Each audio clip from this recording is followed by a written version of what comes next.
오늘 본문의 말씀은 예수님께서 이곳저곳 돌아다니시면서 회당에서도 가르치시고 길가에서도 천국 복음을 전하셨는데 모든 병과 모든 약한 것들을 고치셔서 이제는 할 일이 다 끝난 것처럼 그렇게 보여집니다.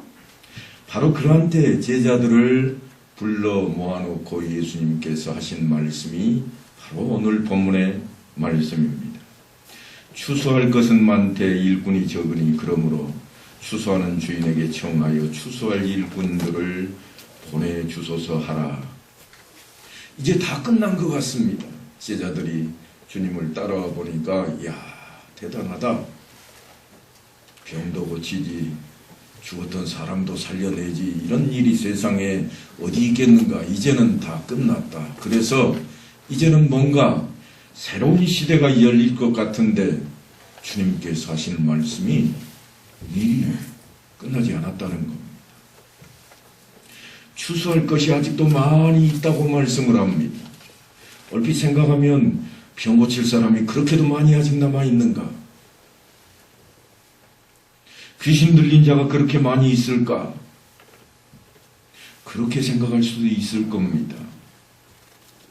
그런데 여러분이 저보다 훨씬 더 잘 아실 거예요. 추수할 때가 되면 일손이 모자라가지고 구순된 할머니도 그저 꼼지락거릴 수만 있으면 손에다 콩깍지라도 끼고서 하나둘 이렇게 따내고 있는 모습들이 우리 시골에는 늘 있어 오던 그러한 일입니다.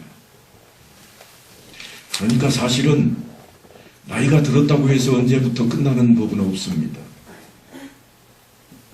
초등학교를 졸업하면 이제는 끝인가 보다 하지만 그렇지 않습니다. 조금 고급스러운 중고등학교에 가게 되고 중고등학교 고급스러운 과정을 다 마쳤다가 끝이 아니에요. 이제는 대학이라는 곳에 가서 더 넓은, 아니 더 깊은 그런 공부를 해야 됩니다. 물론 해방이라는 단어를 쓰기도 합니다. 왠가 하면 고3을 지났으니까요. 하지만 끝난 거 아닙니다. 여전히 시험 때만 되면 다 머리에 띠두르고 엎드려 있고 바쁘다 바빠 외칩니다. 그래서 대학을 졸업하면 끝인가? 그게 끝이 아닙니다.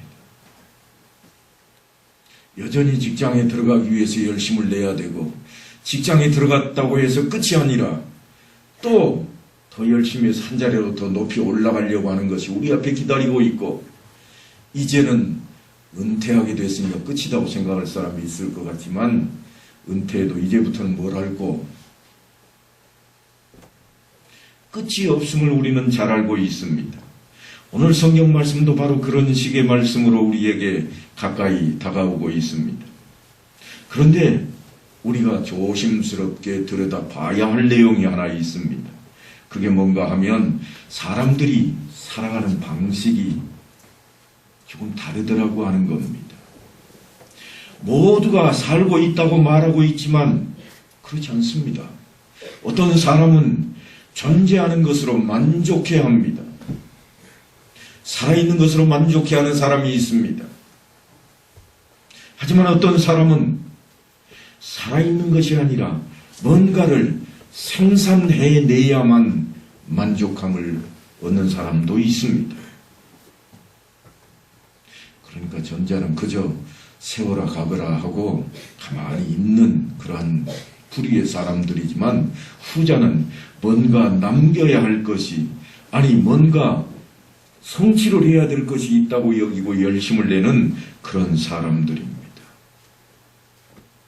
사람은 물체와 달라서 살아있어야 합니다. 그것이 인간을 창조하신 하나님의 뜻입니다. 하나님이 자기 형상, 곧 하나님의 형상대로 사람을 창조하시되 남자와 여자를 창조하시고 그렇게 창조하신 하나님께서 우리에게 복을 주시되 생육하고 번성하라 하시고 또한 땅에 충만하고 정복하라 하시고 다스리라고 그렇게까지 말씀을 하시는 귀한 복들을 허락하셨습니다. 그러니까 우리가 예수를 믿는다고 하는 크리스찬이라고 그렇게 얘기를 하는 사람들이라면 더더욱 하나님께서 주신 이 복에 대한 개념을 가지고 세상을 살아가야 되겠다고 하는 것입니다. 그냥 그리스도인으로 존재하는 이가 있을 수 있습니다. 우리 가운데. 그저 주일 되면 성경책 옆구리에 끼고 어디 가요? 나 교회 가네. 그렇게 나오는 사람이 있을 수 있습니다. 그러나 이것은 신앙생활에 익숙해진 것입니다. 익숙해진 것을 성숙한 것으로 착각하시면 안 됩니다. 틀림없이 우리는 익숙한 삶을 살 수 있습니다. 그러나 성숙한 단계까지 가야 할 것을 요구하는 것이 성경에 기록되어 있는 말씀입니다. 익숙한 것과 성숙한 것은 분명히 다릅니다. 익숙하다 하는 것을 설명하기 위해서 성경은 성숙과 다른 점을 분명하게 표현을 해놓고 있습니다. 그게 뭔가 하면 열매입니다. 성경이 요구하는 것은 열매를 요구한다고 그렇게 여기저기에 기록을 합니다. 그 말씀이 뭔가 하면 우리에게 뭔가 성숙된 것을 바란다고 하는 것입니다. 우리는 아주 익숙한 것을 좋아합니다. 그러나 성경은 익숙한 것 말고 성숙한 것을 내놓으라고 요구하고 있습니다. 그러니까 우리 모두는 다 성숙한 그리스도인이 되어야만 합니다. 그래서 성숙한 그리스도인이 되기 위해서 무엇을 할고 하고 들여다봤더니 추수할 것들이 너무나도 많다. 그래서 필요한 것이 있는데 일꾼이 필요하다. 일꾼이 필요하다고 그렇게 말씀을 합니다. 분명히 우리가 사는 삶 가운데에는 그 일들이 여러 가지 일들이 있습니다. 우리가 세상을 살아가면서 우리가 사는데 필요한 육신의 일들이 있는 반면에 우리의 영혼을 살리는 영적인 일도 있습니다. 그런데 그 육적인 일은 우리가 흔히 해보아서 알겠는데 영적인 일은 무엇일까? 그래서 성경을 들여다보니까 성경이 말씀하시기를 하나님의 보내신 자를 믿는 것이 하나님의 일이니라 그랬습니다. 하나님의 일은 뭔가 특별한 기적을 일으키고 그래서 저 사람은 신유의 은사가 있는 사람이라 저 사람은 예언의 은사가 있는 사람이라 그래서 그 사람은 하나님의 일을 하는가 하고 봤더니 아니라는 거예요. 정말 하나님의 일이 무엇인가? 그것을 성경이 설명하는데 하나님의 보내신 자를 믿는 것이라. 그러니까 실제로 우리가 하나님의 일을 한다고 그렇게 외칠 자가 된다면 그것은 다른 것이 아니라 하나님이 보내신 예수 그리스도를 믿는 것, 그것만 있으면 우리는 하나님의 일을 하고 있는 겁니다. 그런데요, 누구나 다 아는 사실입니다만 어린아이들은 하는 일이 먹고 자고 노는 것이 일입니다.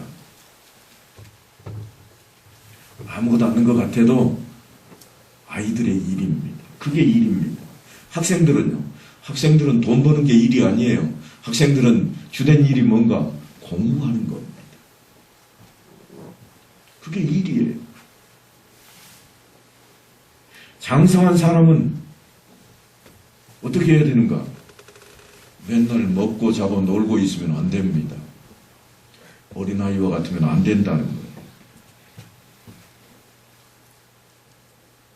그 이야기가 오늘날 우리의 생활 속에, 아니 신앙 생활 속에 그대로 다 박혀 있습니다.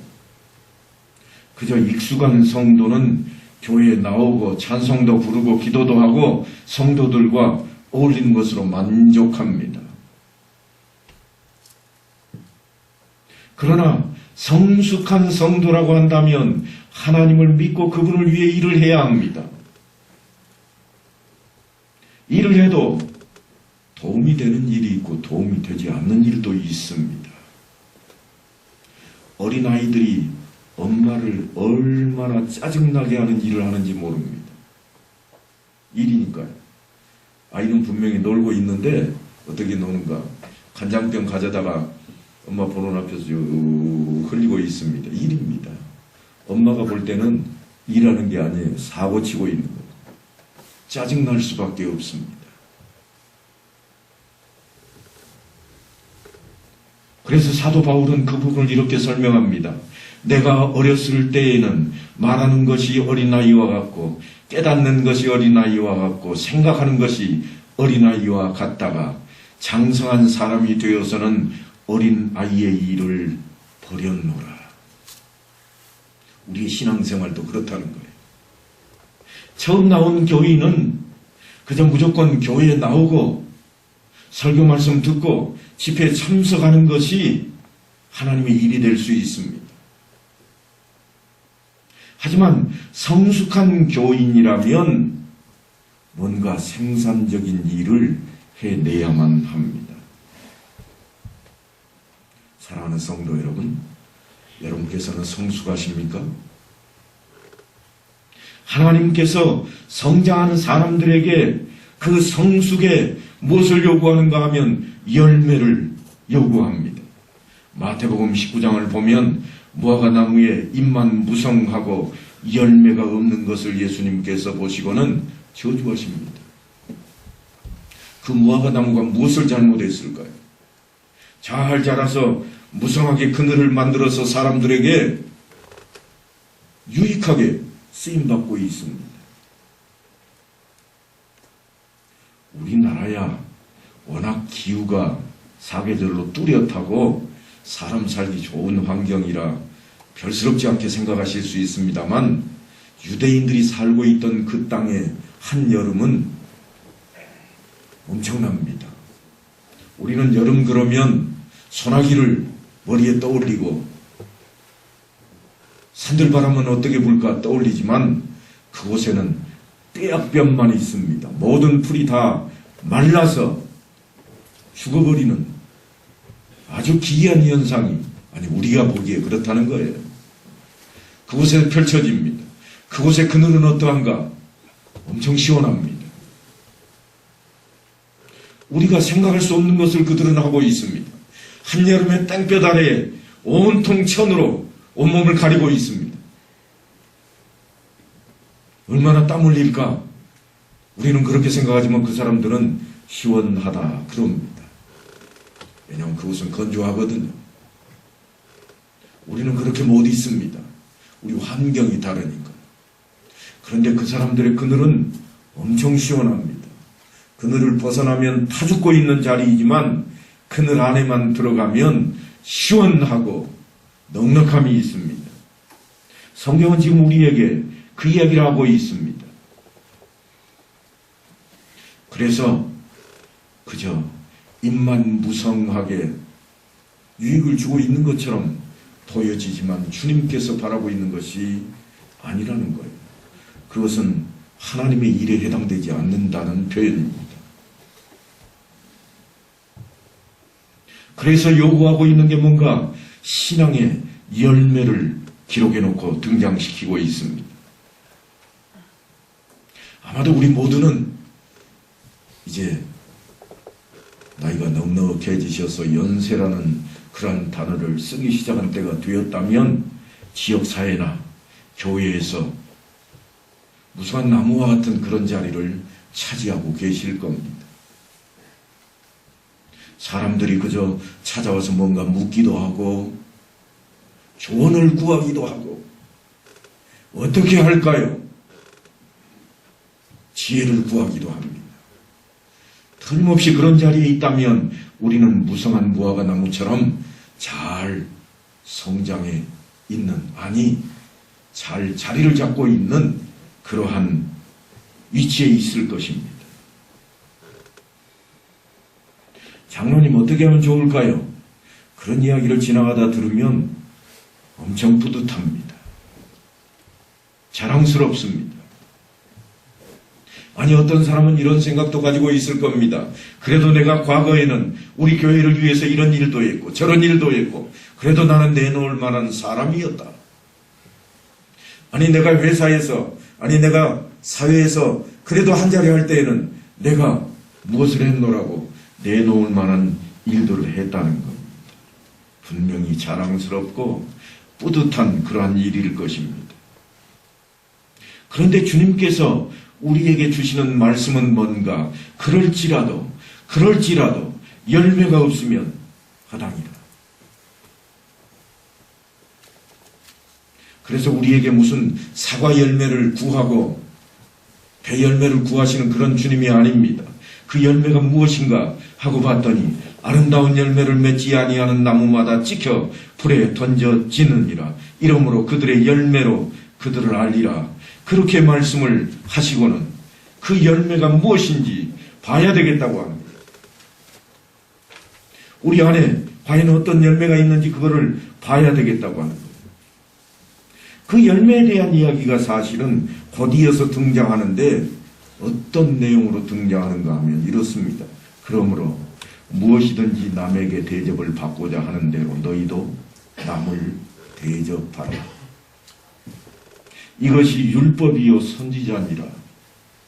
유대인들에게 있어서 율법과 선지자면 모든 겁니다. 신앙에 있어서 율법과 선지자 빼고는 유대인들에게 남는 것이 아무것도 없습니다. 그런 그들을 향해서 하시는 말씀이 무엇이든지 남에게 대접받고자 한다면 아니 네가 열매가 있다고 생각한다면 그 이야기예요.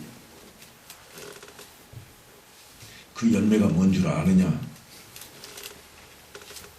남을 대접하라. 서두에도 말씀을 드렸습니다만 뭔가 병을 낫게 하고 기적을 일으키고 그래서 신의 은사가 있고 이런 것을 기대하고 있는 유대인들에게 갑자기 등장한 것이 네가 남을 대접해 보았느냐? 대접했으면 잘했다 그거. 왜 열매에 대한 말씀을 하시면서 대접에 대한 그 이야기를 꺼내놓고 있는가? 대접받고 싶으냐? 그렇다면 열매를 내놔봐라. 그래서 아니 무슨 열매를 내놓을까요? 그랬더니 너희가 먼저 남을 대접하라. 행실에 대한 이야기입니다. 열매가 뭐 어떤 대단한 기적인 줄 알았더니 오늘 성경을 들여다보니까 열매는 우리 자신의 행실에 대한 이야기라. 거기에 등장하는 성경 내용에 우리말로 번역할 때는 남을 대접하라 그래서 남이라는 단어가 그 자리에 2번 등장을 합니다만 사실 원어 성경에는 그 남이라고 하는 단어가 조금 차이가 있습니다. 우리말로도 그렇잖아요. 남이라고도 하지만 다른 사람을 남이라고도 하고 그라고 부를 때도 남이라고 합니다. 그 사람, 그것도 남이죠. 동일하게 원어 성경에도 그렇게 되어 있습니다. 그래서 남에게 대접받는다 할 때 쓴 그 남이라고 하는 것은 존중받는 자라는 뜻의 남입니다. 하지만 다른 사람을 대접하라 할 때 쓰는 이 남은 하찮은 사람입니다. 그러니까 놀랍게도 대접받을 만한 사람한테 대접받는 그런 이야기가 아니에요. 네가 이 사람한테는 뭔가 유익이 있어서 대접을 해야 되느냐, 그 사람 대접하는 것을 대접이라고 쓰지 않는다는 거예요. 아주 하찮은 사람을 네가 대접했느냐, 지금 그 이야기를 하고 있습니다. 어떤 성경에는 소자라고 그렇게 표현을 해놓기도 합니다. 어린아이와 같은 그런 사람을 네가 대접해 본 적이 있느냐?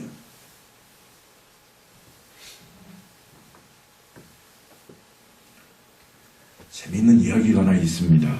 오늘은 그 이야기로 오늘 본문을 좀 화제를 바꿔볼까 합니다. 어느 날 가정에 아주 충실한 남편이 아내 생일을 맞이해서 케이크를 하나 정말 큰맘 먹고 큰 걸 하나 샀습니다. 그래가지고 그 케이크를 딱 앞에다 앉고 집에 오다가 앞에 차가운 걸 보지 못하고 길 건너다가 차에 치여가지고 교통사고를 당했습니다. 교통사고 나가지고 죽을 뻔한 그 남편이 병원에 입원해 있는 자리에 아내가 갑니다. 다행히 목숨은 건졌지만 한쪽 다리를 쓸 수 없게 되어버렸습니다. 그래서 아내가 남편에게 하는 말이 차라리 죽지. 뭐 하려고 살아갖고 이 고생 시키려고 그러냐.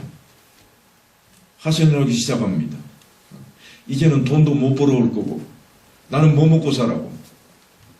막 하소연을 하다가 결국은 몇 달 지나서 퇴원을 하고 집에 왔습니다. 아내가 남편을 부릅니다. 쩔뚝이. 남편을 쩔뚝이라고 부르는 거예요. 얼마나 화가 났으면 그러겠습니까? 얼마나 답답하면 그러겠어요? 예? 찌질하게 가난한 집에 병원비로 다 날려먹고 이제는 살기조차 힘들고 자기가 나가서 벌어와도 벌 수도 없고 그러니까 아내가 남편을 부르기를 절뚝이라고 부르기 시작했습니다. 그러자 동네 사람들이 그 부인을 뭐라고 부르겠어요? 저기 절뚝이 부인 오네. 갑자기 절뚝이 부인이 됐어요. 안 그래도 남편이 교통사고 나가지고 참 답답하고 깝깝한데 사람들이 자기를 향해서까지 절뚝이 부인이라고 부릅니다. 아내가 너무 화가 났습니다. 그래서 이 동네 못 살겠다. 이사 가야 되겠다. 그래서 제껴놓고 이사갈 준비를 합니다. 그러던 차에 아내가 뭔가 하나를 발견했습니다. 뭔가 하면 교통사고 났던 자리에서 유품이 남아있던 게 있다고 이게 집으로 배달이 된 겁니다. 그 안에 보니까 병원에서 보냈겠죠. 남편이 입었던 옷 병원에 갔으니까 다 찢어지고 자르고 했겠죠. 그거 하고 케이크 박스를 그 안에 넣어서 보냈습니다. 물론 케이크는 다 없지만 빈 박스 해가지고 담아서 딱 보낸 거를 보고 아내가 남편에게 묻습니다. 앞에는 뭐 그 원문에는 보니까 욕까지 섞여 있더라고요. 뭐 한다고 없는 돈에 이런 거 사가지고 들고 왔냐고. 그래서 남편이 하는 말입니다. 그날 당신 생일이잖아.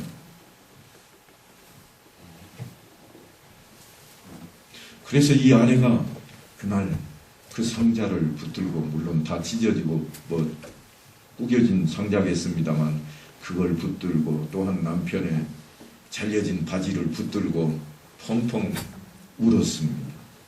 그러던 차에 이사를 가게 되었습니다. 남편 보기가 민망하게 되었지만 달라 보입니다. 그래서 아내가 이사 가자마자 남편을 뭐라고 불렀는가 하면 선생님이라고 불렀습니다. 선생님, 동네 사람들이 당신 남편은 뭐 하던 사람이야? 우리 선생님이요. 비록 교통사고로 다쳤지만 나 때문에 다쳤대요. 생일날 생일 선물 구해오시다가 저렇게 다치셨어요. 우리 선생님. 동네 사람들이 이 아주머니를 뭐라고 부르겠어요? 사모님이라고 부르는 거예요. 저쪽 동네에서는 절뚝박이 부인이라고 그렇게 부르던 사람들이 똑같은 사람인데 똑같은 사람하고 살고 있는데 지금은 사모님이라고 부른다는 거예요. 우리 말 한마디가 그렇게 달라집니다. 뿌린 대로 거둔다 그런 말이 있습니다. 상처를 주면 상처로 돌아오고 웃음을 주면 웃음으로 희망으로 돌아온다는 겁니다. 그러니까 대접받고 싶은 만큼 먼저 하찮아 보이는 사람에게조차도 대접할 줄 알아야 그것이 진정한 사랑이라고 주님께서 말씀을 하고 있는 겁니다. 상대를 무시하면 틀림없이 자신도 무시당하게 되어 있습니다. 제가 그저 한 귀로 듣고 웃고 지내자고 그 말씀을 전하는 게 아닙니다. 그 부인의 모습을 통해서 우리 자신을 좀 들여다봐야 되겠습니다.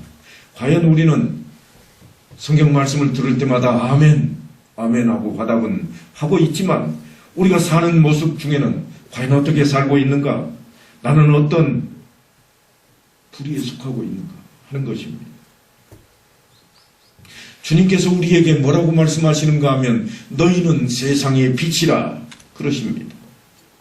세상의 빛은 높은 곳에 있어서 어두움에 비춰주는 자리에 있어야 된다고 말씀을 합니다. 그래서 너희 빛이 사람 앞에 비치게 하여 그들로 너희 착한 행실을 보고 하늘에 계신 아버지께 영광을 돌리게 하라. 하나님께 영광 돌리는 일이 무엇인가 하고 봤더니 내가 그저 잘난 것 가지고 그러지를 않고요. 내 행실이 다른 사람들에게 보여져서 그 사람들이 예수 믿는 사람이다. 그렇게 하나님께 영광을 돌려지게 하는 일이랍니다. 빛은 세상을 밝게 하는 기능을 가지고 있습니다만 또한 비추어주는 기능도 가진 존재입니다.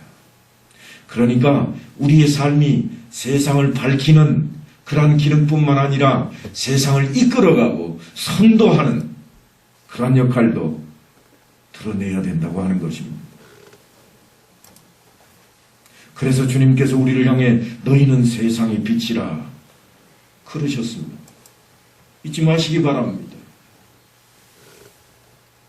그 일을 위해서 주님께서 너희가 나를 택한 것이 아니요 내가 너희를 택하여 세웠다고 말씀을 합니다. 그 일을 위해서 내가 그 일 한번 해보겠다고 덤비고 있는 것이 결코 아니라 주님께서 내가 너를 그 일 때문에 택했다고 말씀을 합니다. 사랑하는 성도 여러분, 이제부터 우리가 해야 할 일이 뭘까요? 이제부터 우리는 어떻게 살아야 될까요? 세상은 전염병으로 요동치고 있고 그러다 보니까 삶은 핍박해지고 그래서 사람들 감정이 점점 옹졸해지고 남을 보는 눈조차 점점 좋지 않은 방향으로 흘러가려고 하는 이때에 우리의 삶은 과연 어때야 할 것인가?